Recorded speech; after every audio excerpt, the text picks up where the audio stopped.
Welcome back to the Path of Wisdom, where we explore how God's truth speaks to the real rhythms of everyday life. Today, we're not starting with a proverb or a parable, but with a portrait of wisdom not hung in a museum, but lived out in the daily grind. This is episode 2, The Woman of Wisdom. Let's begin.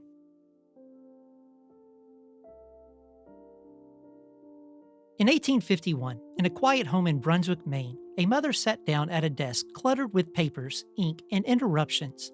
She had 6 children, a pastor for a father, and far too much to do. Her name was Harriet Beecher Stowe. She wasn't a celebrity, she wasn't a politician, she wasn't wealthy or influential. She was tired, she was overworked, she was convicted.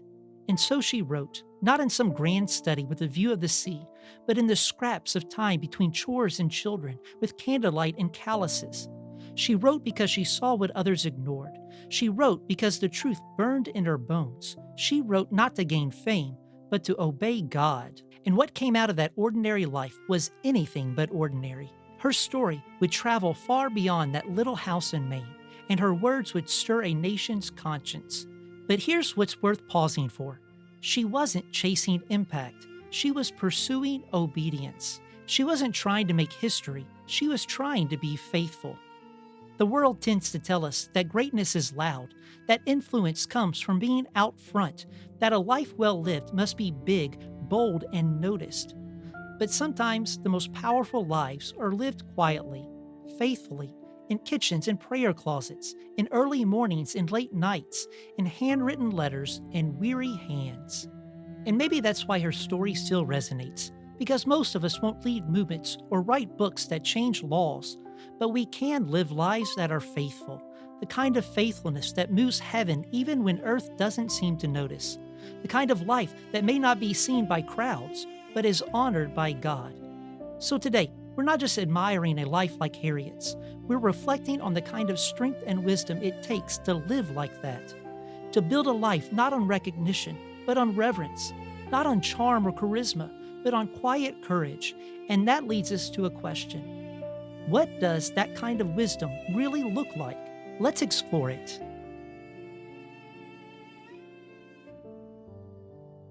Proverbs 31:10 opens with a question. An excellent wife who can find? She is far more precious than jewels. Now that word excellent, it's not just about charm or elegance.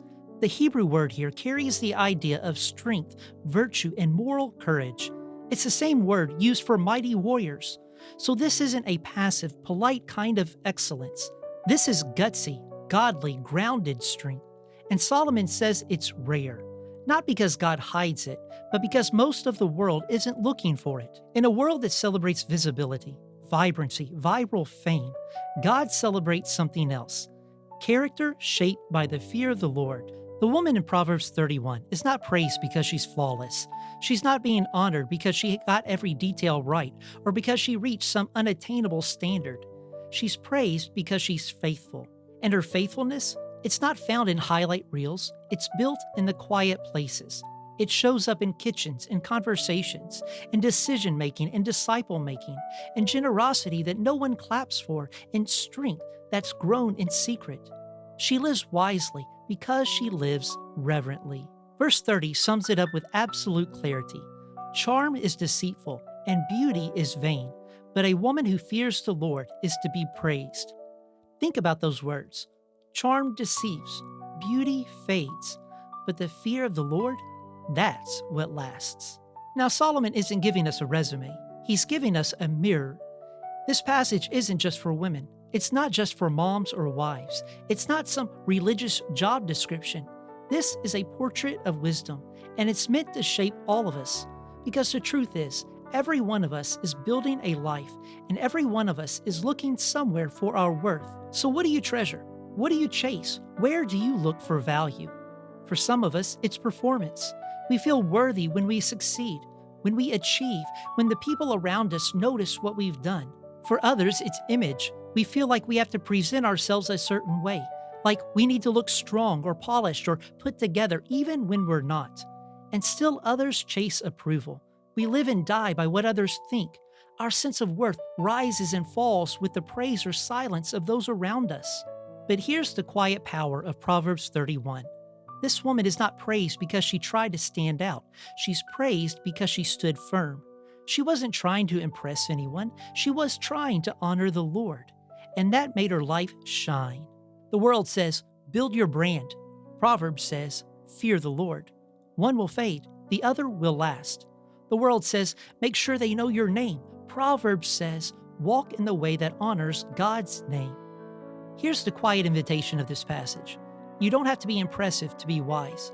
You don't have to be applauded to be valuable. You don't have to be seen to be significant. The Lord honors what the world overlooks. He treasures what the world calls ordinary. And His kind of wisdom, it doesn't start with intelligence or image. It starts with the fear of the Lord, humble trust, reverent obedience, and a life that says, God, you define who I am, not the crowd around me. So before we go any further in this passage, let's sit with this. God is not asking you to build a brand. He's calling you to build a life rooted in Him, a life that reflects His character, a life that walks quietly and faithfully, even when no one's looking. Because that life is precious in His sight. In 1956, 5 young missionaries set out to reach an unreached tribe deep in the jungles of Ecuador. They believed the gospel was worth everything, and they gave everything. One of those men was Jim Elliot. His journals would later become famous for the words he once wrote. He is no fool who gives what he cannot keep to gain what he cannot lose. But for his wife Elisabeth, those words weren't theoretical. After Jim was killed by the very people he came to reach, she was left with a baby daughter, a broken heart, and what must have felt like 100 unanswered questions. What do you do when your world falls apart? What Elisabeth did next wasn't loud, it wasn't flashy, but it was faithful. She stayed. She stayed in Ecuador. She lived among the very people who had taken her husband's life. She learned their language. She translated scripture. She taught. She served. She forgave. And she kept trusting God, quietly, strongly, humbly. She later wrote, "The deepest things I have learned in my own life have come from the deepest suffering." That is not the kind of strength the world understands, but it's the kind God honors. Proverbs 31:25 gives us a line that feels like it was written for Elisabeth Elliot. Strength and dignity are her clothing, and she laughs at the time to come. Now let's slow down with that for a moment. She laughs at the time to come, not because life is easy, not because she's untouched by grief or hardship. She laughs because her soul is anchored. She fears the Lord, and that fear, that reverence, gives her a settled joy, a confidence that no matter what tomorrow brings, she's not facing it alone. That's wisdom. That's spiritual maturity. That's the kind of strength God clothes His people with, and it's available to every one of us. Now, most of us won't live Elisabeth's story, but all of us live in the same kind of world, a world full of heartbreak, waiting, disappointments, and unknowns. Some of you listening today are in that space right now. You're facing a diagnosis. You're carrying a grief. You're walking through a season that feels like too much and not enough, all at the same time. And maybe you're wondering if you have what it takes. The good news is you don't have to, because the strength the Proverbs 31 woman wears is not her own. It's the Lord's. Her strength is the kind that's cultivated over time, in the quiet places, in prayer, in worship, in decisions no one sees. Her dignity isn't manufactured, it's received. And her laughter isn't rooted in denial, it's rooted in trust. She laughs at the time to come because she knows who holds it. That's what it means to be faithful in the everyday. It's not about doing something massive. It's about doing the next right thing with your eyes fixed on Jesus. It's changing diapers at 3 a.m. It's going to work when you'd rather quit. It's forgiving that person again. It's holding on to the hope when everything in you wants to let go.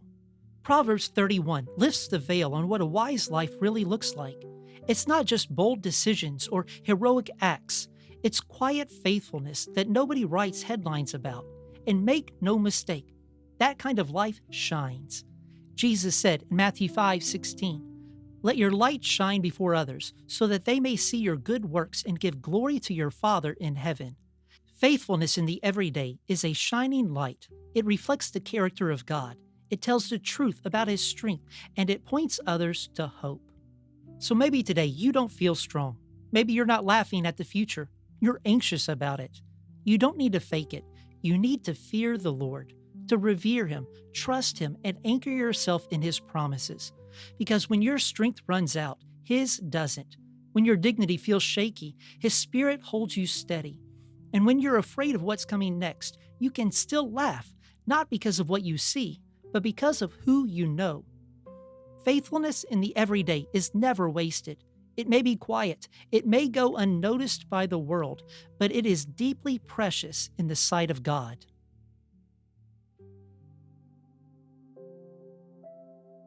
Proverbs 31 doesn't talk about charisma. It doesn't highlight social presence, cleverness, or charm. It talks about something much more grounded: work and worship. It talks about the kind of daily effort that flows not from ego, but from reverence. Listen to how her life is described. She rises early, she provides, she invests, she gives, she endures. This isn't a woman scrambling to impress. This is someone whose life has a quiet rhythm, not driven by comparison or pressure, but by purpose.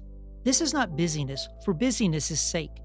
It's not hustle culture wrapped in religious language. This is diligence, shaped by devotion. There's a steadiness to her. She doesn't move frantically, she moves faithfully. Not because every day is easy, but because every day is lived before the face of God. Verse 21 says it plainly. She looks well to the ways of her household, and she does not eat the bread of idleness. That word looks well. It means to be attentive, watchful, engaged. She's not coasting through life. She's paying attention. She's caring deeply, and she's doing it with an eye toward what matters most. This isn't a picture of someone with more hours in her day. It's a picture of someone who's learned how to prioritize what lasts. She doesn't waste her energy trying to do everything, but she is faithful to what God has given her to do. And that's the kind of life we are called to. Now let's be honest, many of us know what it feels like to be stretched thin. You try to keep up, you try to do right by your family, your job, your community, your church, but it's exhausting. And in a world where doing more is almost always seen as better, it's easy to confuse movement with faithfulness. But hear me, God isn't looking for people who do everything. He's looking for people who walk with Him in what they've been given. Her strength isn't in her to-do list. Her strength is in her trust. That's what makes her different. She doesn't just work hard, she works from a place of confidence, not in herself, not in her ability to control every outcome, but in the Lord. In Scripture, strength is always at first a spiritual category. Psalm 18:32 says, "It is God who arms me with strength and keeps my way secure."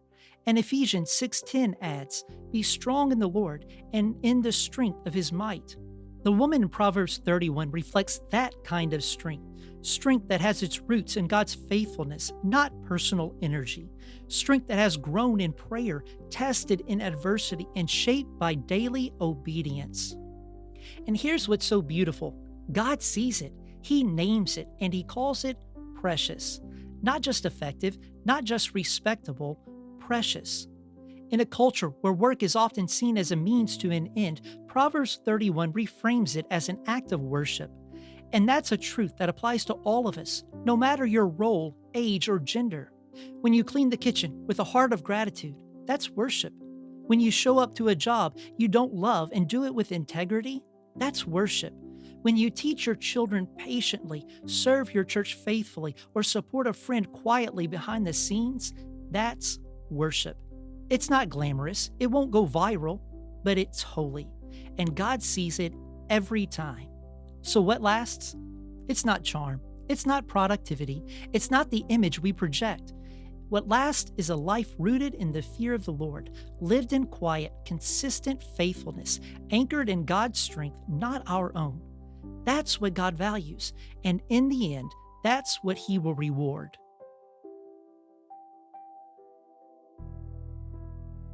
Here's the truth, and it's an important one. None of us measure up. Not to this woman, not to this standard, not even to our own expectations. We've all failed. We've chased applause instead of obedience. We've measured our value by what others think. We've grown tired, bitter, frustrated, and discouraged. We've compared ourselves to others and felt like we came up short. And when we read Proverbs 31, especially on a day like Mother's Day, it can feel like a reminder of everything we're not. But that's not the point of this passage, because the goal of Proverbs isn't to leave you in guilt. It's to lead you to grace. There is one person who did measure up. Jesus treasured his Father's will above all else. He worked faithfully with his hands, his words, and yes, his wounds. He lived and died not for the praise of people, but for the redemption of sinners. He didn't just teach wisdom, he was wisdom. The book of 1 Corinthians calls him the wisdom of God. And yet, the world didn't recognize him. They mocked him. They rejected him. They crucified him. But the Father, the one who sees what man overlooks, crowned him with glory. And now, he offers us his righteousness, his record, his approval, his victory to you. Not as a reward for performance, not as a checklist you have to work through, but as a gift. Matthew 11:28, "Come to me, all who are weary and burdened, and I will give you rest." That's not just a verse for the tired. That's a gospel call for all of us who have tried to prove ourselves and failed. Because of Jesus, your value is not tied to your productivity. Your worth is not wrapped up in how visible you are. Your strength is not found in your success. Your reward is not in the hands of man, it's in the hands of God. That's freedom. That's rest. That's good news. So if you're listening today and you feel discouraged, if you feel like you don't measure up, remember you don't have to. Jesus already has, and he invites you to receive what you could never earn. That's the beauty of the gospel. And if you're a follower of Christ, this passage doesn't come to condemn you. It comes to inspire you, not to strive harder, but to live more deeply in the wisdom and grace of God, to treasure what he treasures, to work faithfully, trusting in his strength, to seek his reward above all else, to build a life not for the applause of the world, but for the glory of the one who saved you. You are seen, you are loved, you are secure because of Jesus. And the path of wisdom, it's still open. Step into it by grace, through faith, with joy.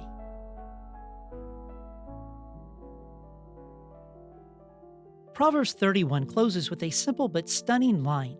Give her the fruit of her hands, and let her works praise her in the gates. It's not a call to self-promotion. It's not a strategy for building your resume.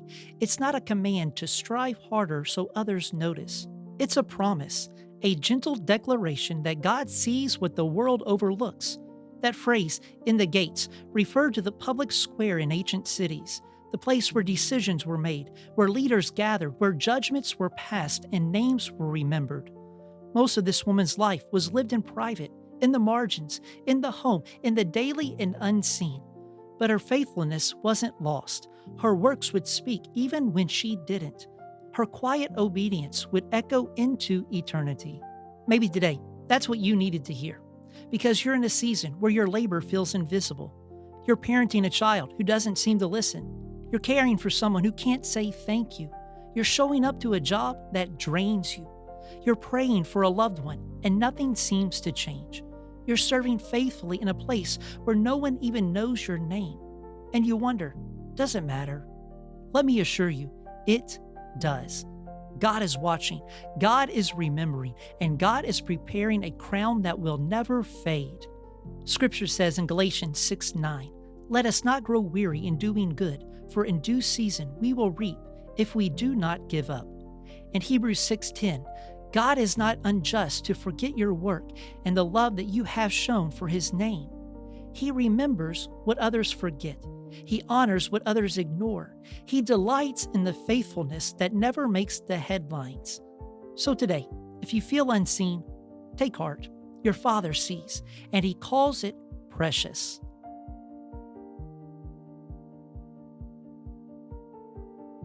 Thanks for joining me on the Path of Wisdom. If this episode encouraged you, if it gave you rest, helped you exhale, reminded you of what really matters, would you consider sharing it with someone else who might need it? Maybe a mom who's in the thick of it, a friend quietly carrying a burden, or someone whose work feels invisible today. And if you missed it, go back and listen to episode 1, The Beginning of Wisdom, a look at Proverbs 1 and what it means to truly fear the Lord. Next time, we'll explore Proverbs 4, 10 through 19, where Solomon lays out a clear contrast between the path of light and the path of darkness. Until then, walk slowly, labor faithfully, and remember, you are seen, you are loved, and wisdom begins in the fear of the Lord.